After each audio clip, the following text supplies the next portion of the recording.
Hello friends, मेरा नाम है सादिक सर। आपका स्वागत है हमारे ग्रीन बोर्ड क्लासेस में।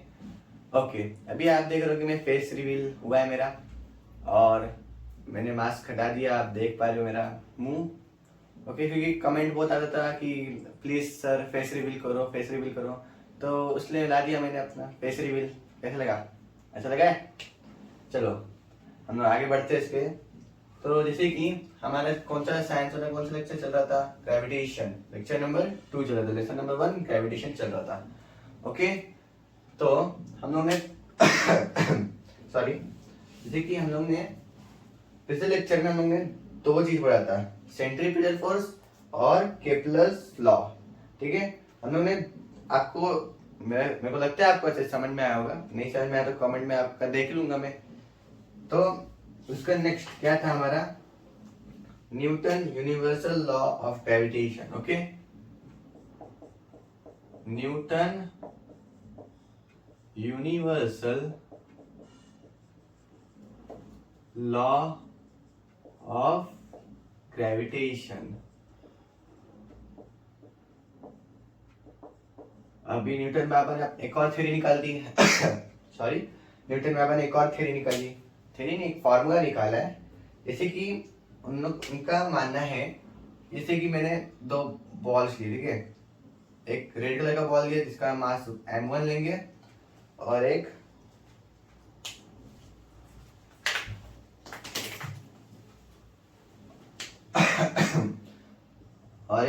ग्रीन कलर का बॉल लिया जिसका मास हम लोग m2 लेंगे। ठीक है, उसमें उसमें जो दो फोर्स है, मतलब जैसे कि यहाँ से एक फोर्स आ रहा है और एक यहाँ से फोर्स आ रहा है। ठीक है, दो फोर्स अट्रैक्ट हो रहे हैं, ठीक है, लोग इस पे। ओके, और उस लोग का डिस्टेंस, उन लोग के बीच में जितना डिस्टेंस है, ठीक है, मतलब कि जो उनके बीच में जितना डिस्टेंस है, जैसे कि इन लोग का डिस्टेंस हो गया, ठीक है, डी हम लोग उसका डिस्टेंस मानते हैं, और एफ फोर्स और मास m1 और m2 हमारा मास हो गया। तो Newton law of gravitation, universal law of gravitation का मानना ये है कि जो फोर्स होगा, मतलब कि जो फोर्स होगा वो क्या होगा? Directly proportional. किससे डायरेक्टली प्रोपोर्शनल होगा? हमारे प्रोडक्ट ऑफ देयर मासेस, मतलब कि m1 और m2। ठीक है, हमारा जो डायरेक्टली प्रोपोर्शनल कैसा होगा? हमारा force is directly proportional to m product of their two sorry of their two masses. Okay, और क्या बताया? और inversely proportional to the square of the distance between them. जो उसका डिस्टेंस है उसका स्क्वायर, उसका क्या रहेगा? इनवर्सली प्रोपोर्शनल रहेगा। ठीक है, मतलब क्या होता है? Force is directly proportional to product, okay, जो प्रोडक्ट है of their masses, and inversely, जैसे कि ये डायरेक्टली है, ओके, और ये इनवर्सली है।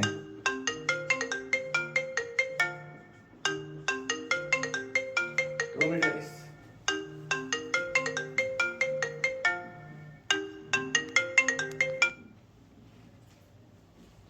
ओके, जैसे कि हमारा क्या है? Force is directly proportional to, मतलब क्या? Directly proportional their product of their masses and inversely proportional to square of the distance between them. मतलब इसका जो डिस्टेंस रहेगी उसका स्क्वायर और उसका मासेस का डायरेक्टली प्रोपोर्शनल। ओके,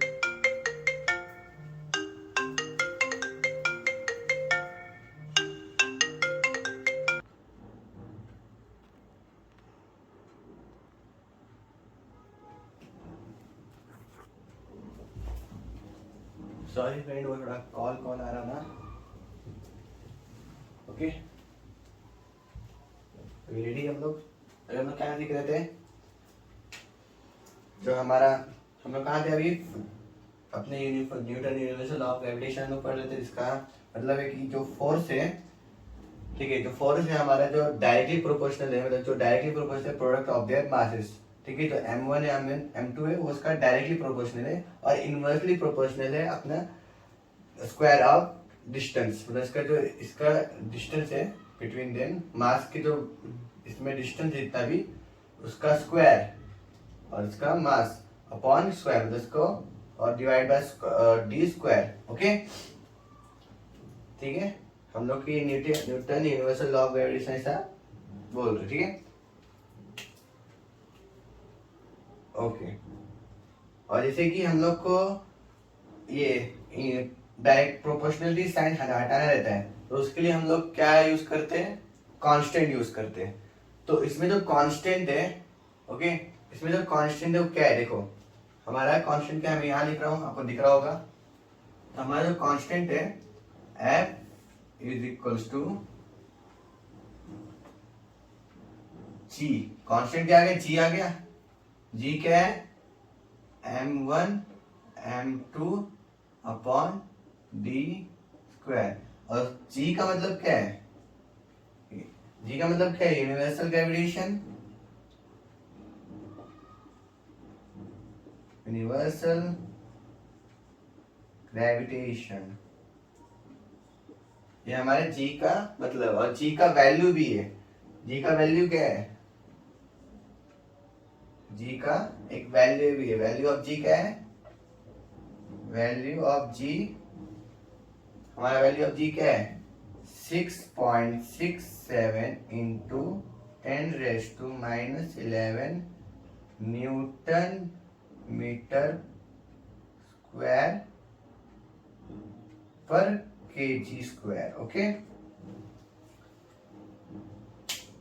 ये हमारा वैल्यू ऑफ G है।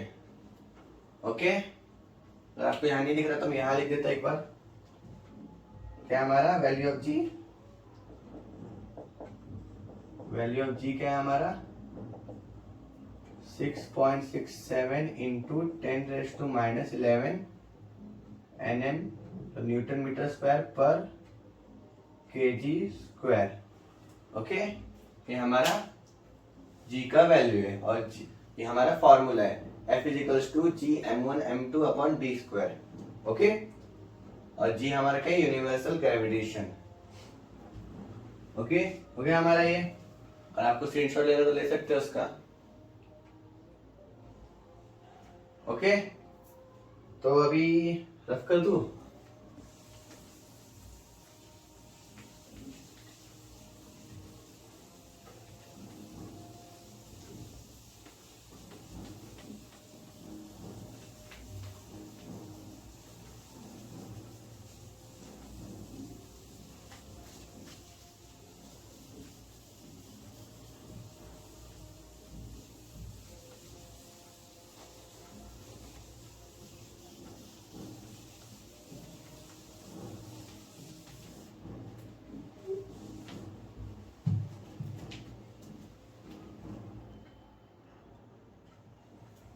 ओके फ्रेंड्स, अभी हमारा Newton universal law of gravitation हम लोगों ने सीखा था अभी। और नेक्स्ट अभी हम लोग क्या है, universal circular motion slash magnitude of centripetal force, मतलब कि UCM मतलब क्या है इसका,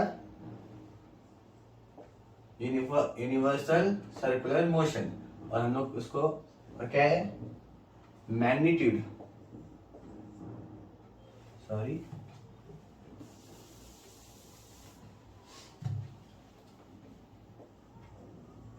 मैग्नीट्यूड ऑफ सेंट्रीपिटल फोर्स। ठीक है,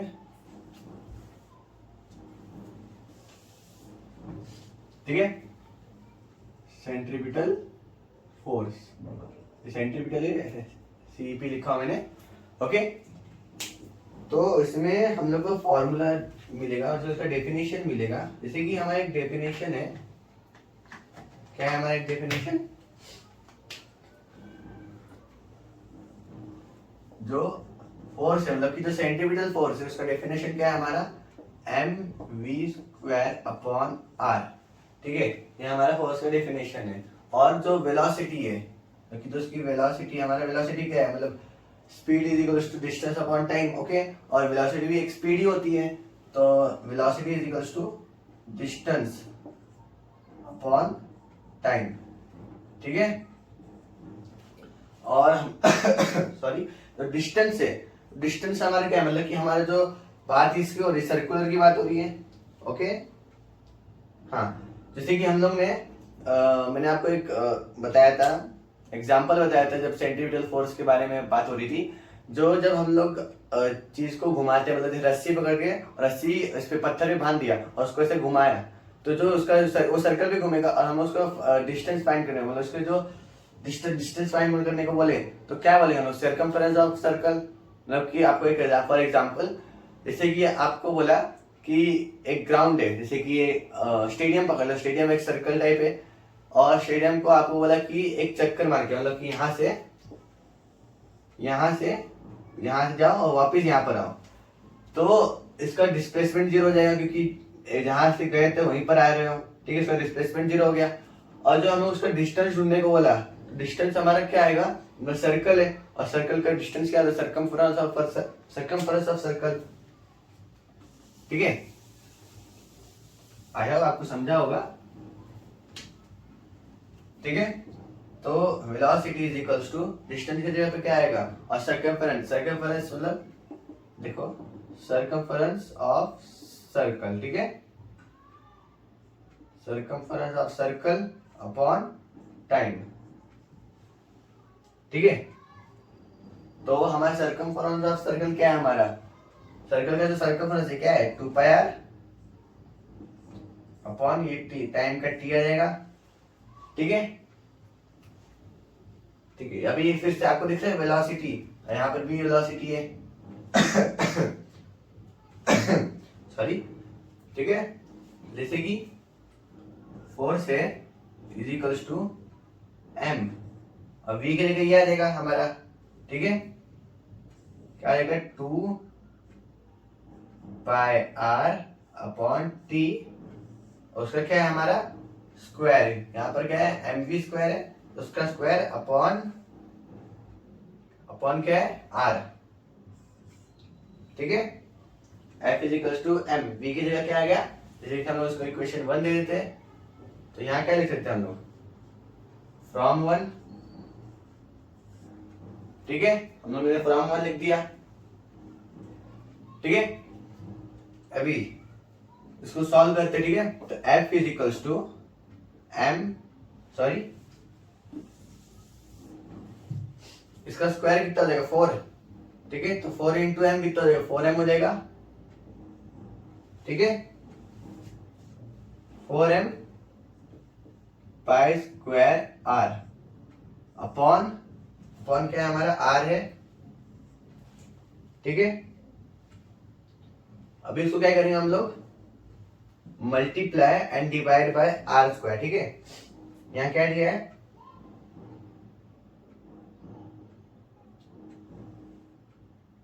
यहां टी रहेगा, सॉरी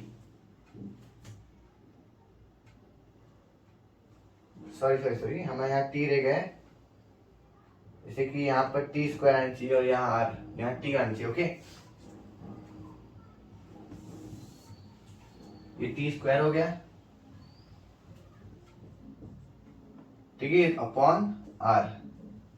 ठीक है, सही है। अभी तो अभी हम लोग क्या करेंगे, multiply and divide by R square. ठीक है, multiply and divide by R square लिखा है ना, क्या लिखा है आर स्क्वायर। ठीक है, तो यहाँ क्या आएगा देखो, F is equal to 4m pi square upon R square. ठीक है, कुछ गलत हो रहा है,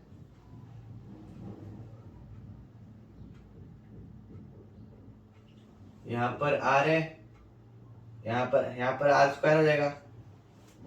ठीक है, F is equal to 4m pi square upon R square is. ठीक है, ओके, तो अभी हम लोगों ने डिवाइड बाय किया, तो F is equal to 4m pi square upon are.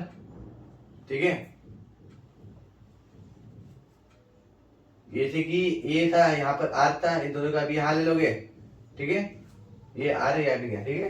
जैसे कि देखो ये नीचे आ गया, आर स्क्वायर हो गया, सॉरी इनटू ये हमारा क्या होगा, R cube upon T square, ठीक है। अभी हम लोगों ने मल्टीप्लाई डिवाइड भी किया, मल्टीप्लाई किया तो यहाँ पर आर नहीं आएगा, मल्टीप्लाई किया तो यहाँ से मल्टीप्लाई करने के बाद ये आर क्यूब बन गया, ठीक है, ओके।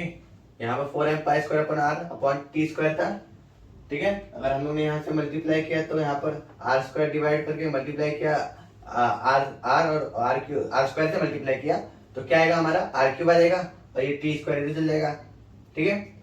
तो हमारा एक लॉ था के प्लस थर्ड लॉ, क्या बताता है, T square upon R cube is equals to K, ठीक है।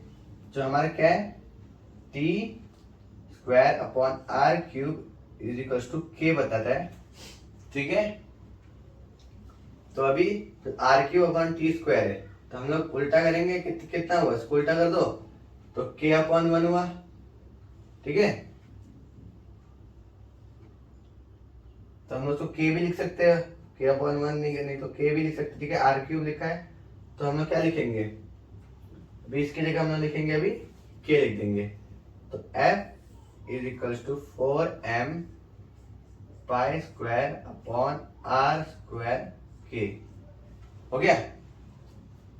तो इसमें क्या हो जाता है, मतलब ये सब, ठीक है, मतलब कि 4m पाई स्क्वायर अपॉन के ये हमारा कांस्टेंट है, ठीक है। के हमारा कांस्टेंट है, पाई हमारा स्क्वायर है, कांस्टेंट है, m कांस्टेंट है और 4 के साथ m है तो f4 भी कांस्टेंट है, ठीक है। तो क्या लिखेंगे, देयरफॉर, ठीक है, तो 4 है, m है, पाई है और k है, आर कांस्टेंट, ठीक है, कांस्टेंट है, ठीक है। अभी कांस्टेंट है, अभी हम लोग क्या लिख सकते हैं आगे, जैसे अभी यहां लिख रहा हूं मैं, f is equals to 1 upon क्या, 1 अपॉन आर स्क्वायर। तो हम लोग क्या लिख सकते हैं, f हमारा क्या है, इनवर्सली प्रोपोर्शनल है, एक बार चेक कर लो, f is proportional to 1 upon R square, ठीक है। तो हमारा फॉर्मूला आ गया, डेफिनेशन आ गया, मतलब इसका सेंट्रीपिटल फोर्स का, ओके। जो हम लोग को ढूंढने का था हमने ढूंढ लिया, ओके। अभी यूज भी होता है इसमें, हमारे आगे चल के मतलब जो भी इक्वेशन होगा उसमें पूछेंगे ये सब सवाल, हम लोग उसको सॉल्व करने गए, ओके। तो अगर आप स्क्रीनशॉट लेने तो ले सकते हो,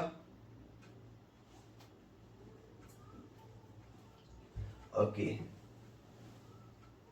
अभी नीचे का पार्ट है उसको रीड कर लेते हैं एक बार। Thus Newton concluded that the centripetal force, which is the force acting on the planet and is responsible for its circular motion, must be inversely proportional to the square of the distance।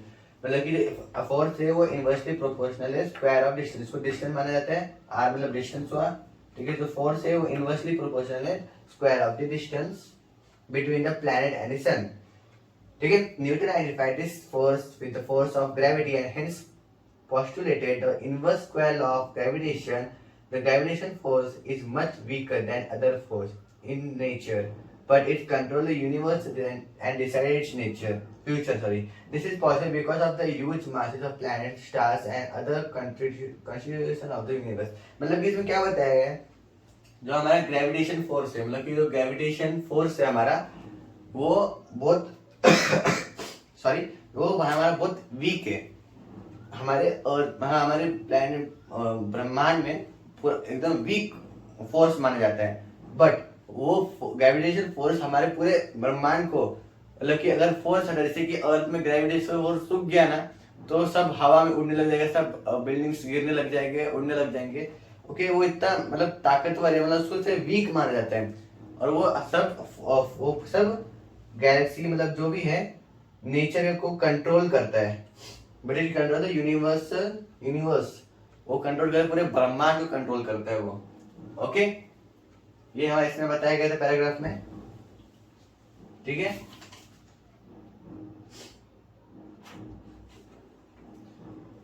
अभी next हमारा solve example है।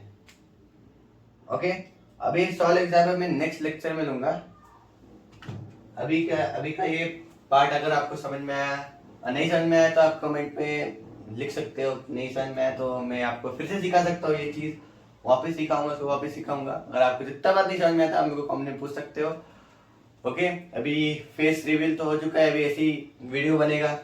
अगर आपको अच्छा लगा तो बोल सकते हो कमेंट में। और थैंक्स, आप मेरा वीडियो देखते हो और इसको लाइक करो, सब्सक्राइब करो और शेयर भी करो। चलो 10th के लोग देखे, जो जिनको समझ में नहीं आया है 10th के लोग उसको भेजो। Okay, thanks for watching.